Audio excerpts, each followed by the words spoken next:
Disclaimer: This channel does not promote any violent, harmful, or illegal activities. All content provided by the channel is meant for an education purpose only. Hello friends, hello viewers, welcome to my YouTube channel filmi Bangla. তো viewers, আজকে আমি যে মুভিটি explain করবো সেমিটির নাম হচ্ছে জুলফিকার। তো এই মুভিটি আমি এক্সপ্লেন করবো। এটা হচ্ছে প্রসেনজিৎ, দেব, অঙ্কুশ হাজরা এছাড়াও নুসরত জাহানের খুবই একটি জনপ্রিয় মুভি বাংলা চলচ্চিত্রে। তো এই মুভিটি আমি এক্সপ্লেন করবো যে মুভির মধ্যে গল্পটা কি কি আছে, এই মুভিতে কে কে অভিনয় করেছেন, এর গানগুলো কি কি আছে, এগুলো সম্বন্ধে বলবো, মানে মুভিটাকে এক্সপ্লেন করবো। চলো ফ্রেন্ডস, বেশি কথা না বলে আজকে ভিডিওটা স্টার্ট করা যাক। তো ভিউয়ার্স, আমি এখানে লিখেছি জুলফিকার চলচ্চিত্র। তো জুলফিকার বাংলা উচ্চারণ জুলফিকার হলো একটি 2016 সালের ভারতীয় বাংলা ভাষার মহাকাব্য গ্যাংস্টার অ্যাকশন ক্রাইম চলচ্চিত্র, যা রচিত এবং সৃজিত মুখার্জি দ্বারা পরিচালিত। শ্রী ভেঙ্কটেশ ফিল্মসের ব্যানারে শ্রীকান্ত মোহতা এবং মহেন্দ্র সোনি দ্বারা প্রযোজিত। ছবিটি উইলিয়াম শেক্সপিয়ারের দুটি ট্রাজেডি জুলিয়াস সিজার এবং অ্যান্টনি এবং ক্লিওপেট্রার আধুনিক যুগের রূপান্তর। এতে দেব, পরমব্রত চ্যাটার্জি, যিশু সেনগুপ্ত, অঙ্কুশ হাজরা, কৌশিক সেন, নুসরত জাহান, রাহুল ব্যানার্জি এবং পাওলি দামের একটি কাস্টের পাশাপাশি নাম ভূমিকা অভিনয় করেছেন প্রসেনজিৎ চ্যাটার্জি। চলচ্চিত্রটি জুলফিকার আহমেদকে ঘিরে আবর্তিত হয়েছে কলকাতায় আন্ডারওয়ার্ল্ডের একজন শক্তিশালী ব্যক্তিত্ব, যার আধিপত্যের তার বিশ্বস্ত সহযোগীদের দ্বারা বিশ্বাসঘাতকতা এবং শেষ পর্যন্ত হত্যার সূত্রপাত করে। তো এই মুভির যে কাহিনী বিন্যাস, মানে এই মুভির যে গল্পটা আছে সেটা সম্বন্ধে আমি বলবো। তো জুলফিকার আহমেদ হলো সিন্ডিকেটের প্রধান বা গডফাদার এবং এর সবচেয়ে প্রভাবশালী সদস্য। একটি শক্তিশালী সংগঠনটি শহরের কেন্দ্রস্থলের ঘটা অধিকাংশ কার্যকলাপ নিয়ন্ত্রণ করে সিন্ডিকেটের আরেক সদস্য বসির খান, যিনি এক জায়গায় একজন জাতীয়বাদী এবং গ্যাংস্টার এবং জুলফিকারের ঘনিষ্ঠ বন্ধু। সন্ত্রাসবাদকে সমর্থন করে না। টনি ব্রাগানজা হলেন সিন্ডিকেটের মস্তিষ্ক, যা পরিকল্পনাকারী, যিনি সংগঠনের আর্থিক বিষয়গুলো দেখাশোনা করেন। অন্যদিকে মার্কাজ আলী হলেন এর বহুবল বা পেশিশক্তি। প্রয়োজনে টনি বন্দুক চালাতে পারলে মূলত তিনি নথিপত্র ও নিবাস নাকাজ সামলানো মানুষ। টনি ও মার্কাস একসঙ্গে বেড়ে উঠেছেন এবং তাদের মধ্যে গভীর ও অবিচ্ছেদ সম্পর্ক রয়েছে। করিশ্মা আহমেদের সাথে বিবাহিত হওয়া সত্ত্বেও জুলফিকারের বিবাহ বহির্ভূত সম্পর্ক রয়েছেন রানী থালাপাত্তার সাথে। রানী একজন ঋণদাতা এবং ব্লু নাইল বার এর মালিক, যিনি আবার মার্কাজকে ভালোবাসেন এবং মার্কাজও তাকে ভালোবাসেন। কাশীনাথ কুন্ডু হলেন সিন্ডিকেটের সেই দ্রুত ষড়যন্ত্রকারী ব্যক্তি যার ক্ষমতার প্রতি প্রবল আশঙ্কা রয়েছে। সিন্ডিকেটের সদস্য হিসেবে কিছু দুর্নীতিগ্রস্ত সরকারি কর্মকর্তা রয়েছেন, যেমন customs officer Koushik Sinha, port ট্রাস্টের কর্মকর্তা ত্রিভুবন গুপ্ত এবং পুলিশ সদস্য লালটু দাস। জুলফিকার অন্যদের চেয়ে উচ্চ মর্যাদার অধিকার হলেও তিনি তার সেই প্রভাব বা আভিজাত্যকে খুব একটি জাহির করেন না। তবে সমমর্যাদা সম্পূর্ণ একটি দলের মাধ্যমও ব্যবসায়িক ও নথিগত বিষয়ে তার মতামতের গুরুত্ব কিছুটা বেশি। বিষয়টি সবার পছন্দ নয়, বিশেষ করে কাশীনাথ কুন্ডুর। সে বসিরের মধ্যে বাড়তে থাকা স্বাতন্ত্র্যবোধকে উস্কে দেয় এবং কিছু ভুয়া ছবি ও নথিপত্র দেখিয়ে তাকে বিশ্বাস করায় যে জুলফিকার সেই ব্যক্তি যিনি কিছুদিন আগে পশ্চিমবঙ্গে আসা লস্কর-ই তৈবা সন্ত্রাসীদের আশ্রয় দিয়েছিলেন। পশ্চিমবঙ্গে সন্ত্রাসীদের লুকিয়ে থাকতে জুলফিকার সহায়তা করতে এই বিষয় পুরোপুরি নিশ্চিত হয়। বসির অনিচ্ছা সত্ত্বেও ঈদ উল ফিতরের পবিত্র দিনে অন্য ষড়যন্ত্রকারীদের সাথে মিলে এবং তাকে হত্যার সিদ্ধান্ত নেয়। জুলফিকারকে ঘিরে অন্যান্য কোনো বিপদের দুঃস্বপ্ন দেখে করিশ্মা তাকে বারবার ঈদের দিন বাইরে যাওয়া থেকে বিরত রাখার চেষ্টা করে। স্ত্রীকে শান্ত করতে জুলফিকার বাইরে না যাওয়ার সিদ্ধান্ত নেয়, কিন্তু সিন্ডিকেটের সদস্য দানিশ তাকে বাইরে নিয়ে যায়। টনিও মার্কাস এর ষড়যন্ত্র সম্পর্কে কিছু জানতো না এবং ত্রিভুবন অন্য একটি কারণে তাদের আটকে রাখায় তার সেই বৈঠক যোগ দিতে পারেনি। সিন্ডিকেটের বৈঠক মিথিলেস সিকদার তার ভাইকে মাদক ব্যবসায়ীর দায়ে পাওয়া নির্বাসন দণ্ড থেকে মুক্তি দেওয়ার জন্য সদস্যদের কাছে অনুরোধ জানায়। যদিও অধিকাংশ সদস্য এই প্রস্তাবকে সম্মতি দেয়, জুলফিকার তা প্রত্যাখ্যান করে এবং ঘোষণা করে যে তার সিদ্ধান্তের বিরোধিতা করার মতো কেউ নেই। ঠিক সেই সময় শরফত কাসিম পেছন থেকে জুলফিকারকে গুলি করে। এরপর কাশীনাথ সিনহা, দানিশ, শিশির টিলি এবং বসির প্রত্যেকে একটি করে গুলি চালিয়ে জুলফিকারকে শাসনের চির অবসান ঘটায়। তবে লালটু দাস ও পাভেল লতিফ প্রাণে বেঁচে যায়, তার কারণ বসির কোনো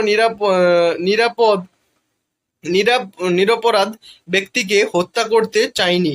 জুলফিকারের মৃত্যুর পর টনিও মার্কাস, জুলফিকারের ভাইপো আখতার আহমেদ, লালটু দাস, রানী পাভেল এবং টনির ঘনিষ্ঠ সহযোগী চেন্ন বাবুলুর সাথে আত্মগোপন করে। বসির তাদের জুলফিকারের শেষকৃত্যের সময় ফিরে আসার আহ্বান জানায়। শেষকৃত্য অনুষ্ঠানের বসির নিজেকে কাজকে সপক্ষে ভাষণ দেয়। জুলফিকারের হত্যার কারণে ও মার্কাস জুলফিকারের মৃতদেহের সামনে অত্যন্ত নিপুণ ও বাগিন্বিতা পূর্ণ ভাষণের মাধ্যমে সাধারণ মানুষকে আবেগকে কাজে লাগিয়ে জনমতকে হত্যাকারীদের বিরুদ্ধে ঘুরিয়ে দেয়। টনি যদিও সে নিজে এর বিরুদ্ধে নিজের অবস্থানের কথা বলে, তবুও জুলফিকার হত্যার প্রতিশোধ নিতে জনতাকে উত্তেজিত করে তোলে। এর ফলে এক ব্যাপক গ্যাং যুক্ত শুরু হয় এবং ষড়যন্ত্রকারী আত্মগোপনে যেতে বাধ্য হয়। তবে মার্কাস, টনি ও লালটু একে একে ত্রিভুবন, সিসিটিলি এবং সিনহার যমজ ভাই, যাকে তারা ভুল করে সিনহা ভেবেছিল, খুঁজে বের করে হত্যা করে। বসির জানায় যে তার অনুপস্থিত মানসিক চাপে তার প্রিয় স্ত্রী পারিজা আত্মহত্যা করেছিল। এরপর ষড়যন্ত্রকারীরা অনুগতের বিরুদ্ধে গ্যাং যুদ্ধের প্রস্তুতি নেয়। সেই রাতে জুলফিকার প্রেতাত্মা বসির সামনে আবর্তিত হয়ে বলে যে সঠিক সময় এলে সেও সবকিছু জানতে পারবে এবং প্রেতাত্মাটি আবার দেখা হবে। অনুগত ষড়যন্ত্রকারীদের মধ্যে ছোটখাটো গুলিবিদ্ধ এবং শেষ নিঃশ্বাস ত্যাগের আগে বসিরের কানে কানে কিছু বলে যায়। কাশীনাথ অসাবধানতাবশত জুলফিকারের বিরুদ্ধে তার ষড়যন্ত্রের কথা, যেমন ছবি জাল করা এবং কিভাবে সে বসিরের মগজ ধোলাই করে তাকে সবচেয়ে ভালো বন্ধুকে হত্যা করেছিলেন, বসিরের কাজে ফাঁস করে দেয়। এরপর বসির তাকে জানায় যে মৃত্যুর আগে দানিশ কি বলেছিলেন। কাশীনাথ আসলে পরিজার অবদ্ধ ভাই। তারপর তারা দুজনে হাতাহাতি যুদ্ধে লিপ্ত হয়, যার পরিসমাপ্তি ঘটে এবং একে অপরকে হত্যার মধ্যে দিয়ে মৃত্যুর ঠিক আগে মুহূর্তে বসির আবারও জুলফিকারের প্রেতাত্মাকে দেখতে পায়। ঠিক যেমন আগে কথা ছিল, গল্পের পরবর্তী অংশের আঘাতের ক্রমবর্ধমান উচ্চাকাঙ্ক্ষার বিষয়টি উঠে আসে। সিন্ডিকেটের অস্তিত্ব বিলীন হওয়ার পর আখতার সুপরিকল্পিত তার পথের প্রতিটি বাধা, যার মধ্যে টনি, মার্কাস, রানী, ছেনো ও লালটু অন্তর্ভুক্ত, একে একে সরিয়ে দেয়। এইভাবে একসময় সিন্ডিকেটের দখলে থাকা ওই এলাকার নতুন ও সর্বশক্তিমান গ্যাংস্টারে পরিণত হয় সে। তো আমি কাস্ট সম্বন্ধে আলোচনা করব, মানে এর মধ্যে কে অভিনয় করেছেন সেটা সম্বন্ধে বলবো। অভিনেতার ভূমিকার উপর ভিত্তি করে প্রসেনজিৎ চ্যাটার্জি, জুলফিকারের আহমেদের জুলিয়ার Caesar, Kaushik Sen, Basir Khan, Marcus Brutus, Parambrata Chatterjee, Tony Braganza, Mark Antony Dev, Markaz Ali, Ankush Haider Akhtar Ahmed, Octavius Jisshu Sengupta, Kashinath Kundu, Cassius, Rahul Banerjee, Laltu Das, Lepidus, Paoli Dam, Karishma আহমেদের কালপুরুনিয়া, নুসরত জাহান, রানী থালাপাত্র, ক্লিওপেট্রা, কায়রা দত্ত, আলবিনা আহমেদ, আক্তাবিয়া, কাঞ্চন মল্লিক, চেনো Babul, Enobarbus, June Malia, Parizar Khan, Portia Sujan Mukhopadhyay, Kaushik Sinha আনামি যমজ ভাই, সিনহা ষড়যন্ত্রকারী চিন্না, কবির Srijato, Tribhuvan Gupta, Trebonius Bharatkaul, Parvez Maqsud, Pompey the great, Arian Roy, Sarfat Kasim Casca, Prasungain Mithilesh, Sikdar Metellus Cimber, Shubhra Sourav Das, Saqlain Maqsud, Sextus Pompey, Barun Chakraborty, Shishir Tili, Cicero Kalyan Roy, Pir Babu সুৎসের, দেবপ্রিয় মুখার্জি, ড্যানিস বাসার, সিডিআর ডেসিয়াস ব্রোডাস, অরিত্র দত্ত, পাভেল লিতিভ, Popilius, Lena Biplab Dasgupta, বিধায়ক এনএ, ভিড়ের মধ্যে সৃজিত মুখার্জি ব্যক্তি, এনএ বিশ্বজিৎ চক্রবর্তী, পুলিশ অফিসার মো। তো আমি সাউন্ড ট্র্যাক সম্বন্ধে আলোচনা করবো, মানে এই মুভিতে কোন কোন গানগুলো আছে সেটার সম্বন্ধে বলবো। নম্বর শিরোনাম, লেখক, গায়ক, লেখকগুলি, গায়কগুলির দৈর্ঘ্য। তো জুলফিকার মুভিতে ফার্স্ট যে গানটা হচ্ছে সেই গানটা হচ্ছে আমি আজকাল ভালো আছি, অনুপম রায়। অনুপম রায়ের গাওয়া এই গানটি 4:53 এই গানের লেন্থ। 2 নম্বর হচ্ছে এক পুরনো মসজিদ, অনুপম রায় নচিকেতা চক্রবর্তীর গাওয়া এই গানটি 5:07 এই গানের লেন্থ। 3 নম্বর গান হচ্ছে ঘৌরা বাড়ি, ঘাউর বাড়ি, অনুপম রায়ের গাওয়া এই গানটি 4:46 এই গানের লেন্থ। 4 নম্বর হচ্ছে কাটাকুটি খেলা, অনুপম রায় স্থান, শ্রেয়া ঘোষালের গাওয়া এই গানটি 3:54 এই গানের লেন্থ। 5 নম্বর গান হচ্ছে কাটাকুটি খেলা, একটো স্টিক সংস্করণ, অনুপম রায় 4:23 এই গানের লেন্থ। 6 নম্বর হচ্ছে কাতল ই জুলফিকার, অনুপম রায়, তিমির বিশ্বাসের গাওয়া এই গানটি 4:59 এই গানের লেন্থ। 7 নম্বর গান হচ্ছে কাটাকুটি খেলা, একটো স্টিক সংস্করণ, অনুপম রায়ের গাওয়া এই গানটি 4:59 এই গানের লেন্থ। তো ফ্রেন্ডস, এই ছিল আজকে ভিডিও। আশা করি যে জুলফিকার মুভিটা সেটা আমি এক্সপ্লেন করে বোঝালাম তোমার দিকে, যে মুভিটার মধ্যে গল্পটা কি আছে, মুভিটার গল্পটা কি ছিল, মুভিটাতে কে কে অভিনয় করছেন এবং মুভির গানগুলো কি ছিল সেগুলো সম্বন্ধে বললাম এবং তোমাদেরকে বলে শুনলাম।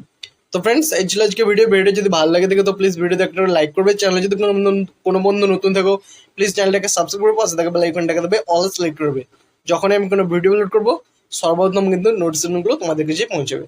তো লাইক, কমেন্ট, শেয়ার করতে কিন্তু কোনো বন্ধু ভুলবে না। চলো ফ্রেন্ডস, দেখা হচ্ছে নেক্সট ভিডিওতে।